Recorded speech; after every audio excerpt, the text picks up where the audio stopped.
Reels वाली बहू।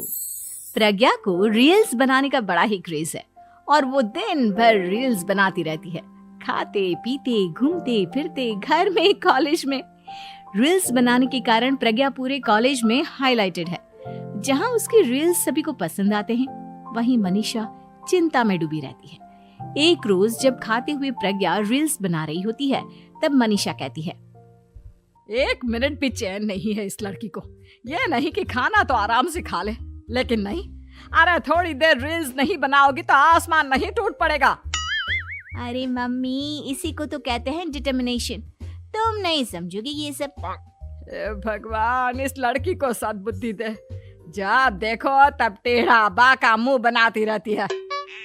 मनीषा की बात का प्रज्ञा पर जरा भी असर नहीं होता और वो खाते खाते रील्स बनाती रहती है। दिन बीतने लगते हैं और देखते देखते प्रज्ञा का कॉलेज भी खत्म हो जाता है। आए दिन कोई ना कोई मनीषा को प्रज्ञा की शादी करवाने का सुझाव दे जाता है। सब ठीक ही कहते हैं, प्रज्ञा की शादी कर देनी चाहिए। अपने घर के काम काज में व्यस्त हो जाएगी तो खुद ही ये रील्स और नाच गाना बंद हो जाएगा। मनीषा और प्रेम प्रज्ञा के लिए एक अच्छा लड़का ढूंढने लगते हैं और तभी विकी का रिश्ता प्रज्ञा के लिए आता है, जिसने प्रज्ञा को उसकी रील्स देखकर पसंद कर लिया था। अगले दिन विकी अपने माता पिता के साथ प्रज्ञा के घर पहुंच जाता है और प्रज्ञा साड़ी पहने हाथों में चाय की ट्रे लिए उनके सामने आती है। जब विकी को पसंद है तो हमें भी बहू पसंद है। बहन जी, आप बारात की तैयारी कीजिए। एक बार लड़का लड़की अकेले में बात कर ले तो अच्छा रहेगा। हाँ हाँ, क्यों नहीं। मनीषा विकी को प्रज्ञा के कमरे में भेजती है, जहां प्रज्ञा पहले से ही रील्स बना रही होती है। तभी विकी कहता है, आ गए आपके साजन जी। हमारे साथ ये रील्स कंप्लीट करती तो और भी अच्छा रहता। अच्छा जी, अब आ ही गए हैं तो बना ही लेती हूँ आपके साथ। दोनों मिलकर रील्स बनाते हैं। जब वी मीट और तुरंत पोस्ट भी कर देते हैं। फिर विकी कहता है, जब आप साड़ी में चाय लेकर आए तब मुझे लगा कि कहीं मैं गलत घर में तो नहीं आ गया। अब सही है। दोनों की शादी पक्की हो जाती है और शादी के दिन भी प्रज्ञा रील्स बनाने से चूकती नहीं। यहाँ तक कि बारात के समय भी नाचते हुए रील्स बनाती है। सभी लोग प्रज्ञा की तारीफ के पुल बांध देते हैं और प्रज्ञा नाचती गाती अपने ससुराल चली जाती है। सब कुछ अच्छा चल रहा होता है। प्रज्ञा यहाँ भी दिन भर हर चीज की रील्स बनाती रहती है। लेकिन कुछ दिनों के बाद जब सुनीता कहती है, बहू, ये रील्स के साथ साथ कुछ काम भी कर लिया करो। वैसे तुझे और क्या क्या बनाना आता है? मम्मी जी, वैसे तो सब कहते हैं कि मैं सब कुछ अच्छा बनाती हूँ, लेकिन मुझे लगता है कि मैं मैगी अच्छा बना लेती हूँ। हाँ, कॉफी भी अच्छा बना लेती हूँ और मुंह तो सबसे अच्छा बना लेती हूँ। हैं? अच्छा अच्छा।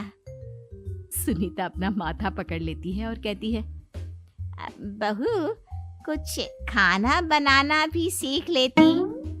मम्मी जी, मैं लंबी प्लानिंग कर रही हूँ। जल्दी ही मैं इतनी फेमस हो जाऊंगी कि मुझे पैसे मिलने लगेंगे। हम दोनों सास बहू राज करेंगे, राज नौकर काम करेंगे और लोगों की तो लाइन लगेगी हमसे मिलने के लिए। तेरा दिमाग खराब हो गया है क्या बहू? हंसी मजाक तक ठीक है, लेकिन इस तरह घर नहीं चलते। जितना जल्दी हो इस घर के तौर तरीकों को सीख लो। प्रज्ञा मुंह घुमाकर चली जाती है और तुरंत उसी वक्त एक रील बनाती है। ये देख सुनीता का गुस्सा 7वें आसमान पर चला जाता है और विकी के घर आती ही सुनीता उसे सब कुछ बताती है। विकी भी अब प्रज्ञा की इन हरकतों से परेशान हो जाता है। तुम टेंशन मत लो मम्मा, मैं देख लूंगा।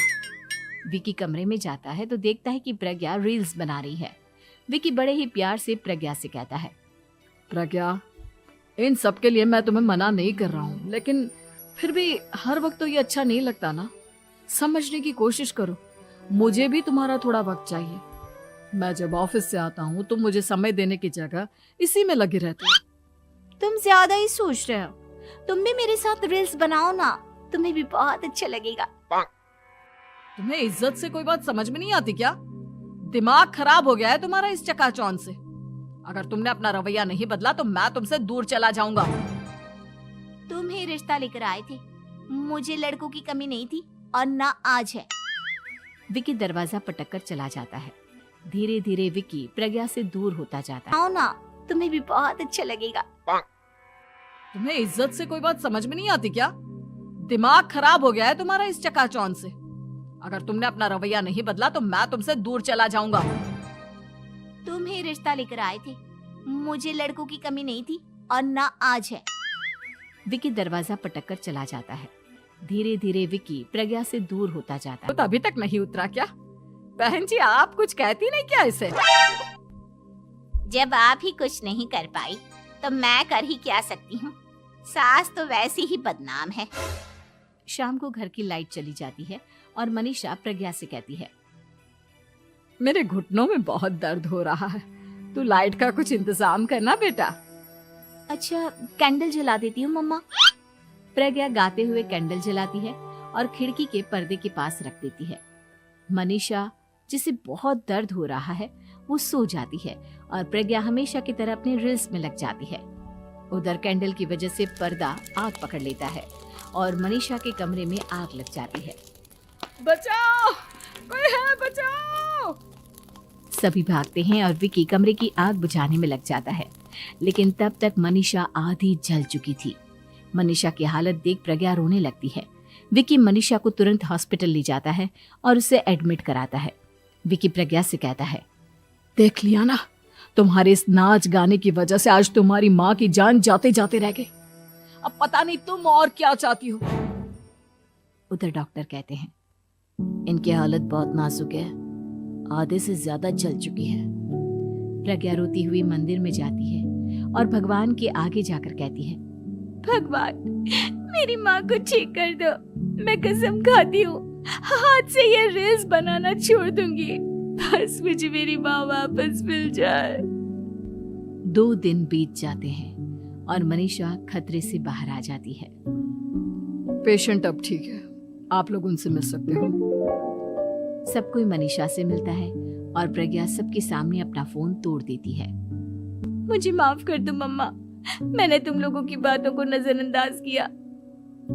बेटा कोई भी चीज जरूरत से ज्यादा खराब है।